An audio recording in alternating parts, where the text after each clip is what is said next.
భయంకరమైన ఆ పాల్పిటేషన్, ఆ హార్ట్ గుండె దడలో ఆ పల్స్ చెక్ చేసినప్పుడు నా పల్స్ రేటు 143 ఉందండి. మామూలుగా ఎంత ఉండాలండి? 100 లోపల అంటే ఇట్స్ ఫైన్ కదా, అంటే రన్ చేస్తే అలా 100 వరకు ఉంటుంది. కానీ 143కి వెళ్ళిపోయింది. బీపీ చాలా ఎక్కువైపోయింది. ఎప్పుడు అలా ఉండదు.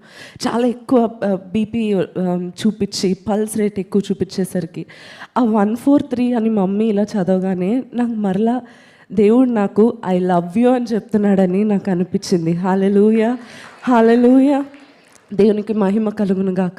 అయితే కాసేపట్లో ఆ బ్రేక్ ఇచ్చి అప్పుడు చెప్పారనమాట డాక్టర్, ఆ మెడిసిన్కి దీనికి రియాక్షన్ వచ్చింది, అది తనకు పడదు అని చెప్పి. సో ఇటువంటి పరిస్థితిలో మరలా దేవుడు నాకు జ్ఞాపకం చేశాడు, నేను ఎప్పుడు బలహీనురాలనో అప్పుడే బలవంతురాలిని అని చెప్పి.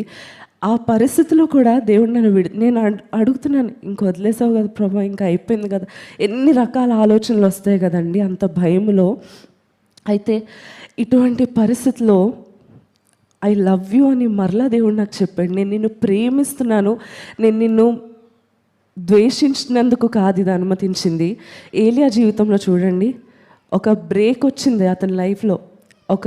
ఇంకా అలసిపోయి, ఇంకా నా వల్ల కాదు ప్రవ్వా, ఇంకా చాలు, ఇంత మట్టుకు చాలు, నేను మనిషిని కదా ప్రవ్వా, ఇంత మట్టుకు నాకు చాలు అని చెప్పి శత్రువు పెట్టిన వేదన, శత్రువు బెదిరింపుకి భయపడి దైవజనుడైన ఏలియా చెట్టు దగ్గర కూర్చుండిపోయినప్పుడు, అలసిపోయి ఉండిపోయినప్పుడు తన దూతని పంపి ఏలియాని బలపరచి ఏమన్నాడండి దూత, నీవు చేయాల్సిన ప్రయాణము ఇంకా చాలా ఉంది అని చెప్పి బలపరిచాడు. అలాగనే ఒక long journey for my God, నా దేవుని కొరకు నేను ఒక దీర్ఘ ప్రయాణం, నా దేవుని కొరకు బలమైన పరిచర్య నేను చేయడానికి కొన్ని రోజులు రెస్ట్ దేవుడు నాకు ఇచ్చాడు అని నేను నమ్ముతున్నాను.